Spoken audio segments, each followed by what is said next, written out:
चुकीचं आहे. लोकांचा भ्रम आहे. आणि 99% लोक कशात आहेत? भ्रमात.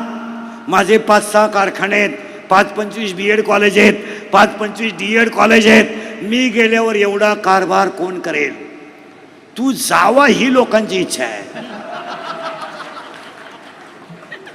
तू गेल्याने कवडीचा फरक पडत नाही. लोक डिजिटल लावणार, श्रद्धांजली वाहणार, दुसऱ्याच्या चपला घालणार.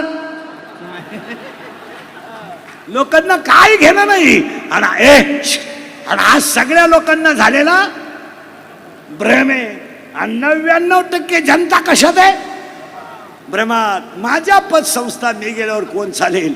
तू जा. आणि तुम्ही गेल्यानं काही फरक पडत नाही महाराज.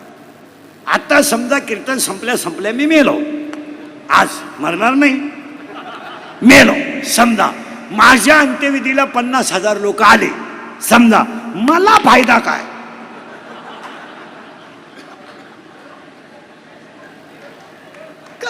काय फायदा? मी तर जाणार. मग ते मला जाळायला येणार आहे का उठवायला येणार आहे? जाळायला. बरं ते नाही आले तरी कुणीतरी मला, मग मला लोक मानतात. हा मला झालेला भ्रम आहे. आणि 99% जनता कशात आहे? सगळ्या सर्व्हिसवाल्यांना सांगून ठेवतो, फक्त रिटायर झाल्यावर 5व्या दिवशी ऑफिसात जाऊन या.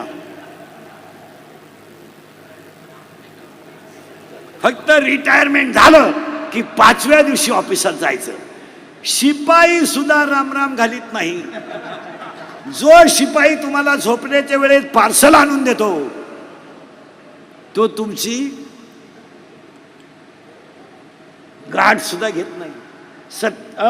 काय लोकांना घेणार नाही. सत्ता आहे ना, पुढे एक पोलीस गाडी आहे, मध्ये एक अधिकारी आहे, मागे एक गाडी आहे, वाय वाय वाय वाय 50-50 कार्यकर्ते या या या या.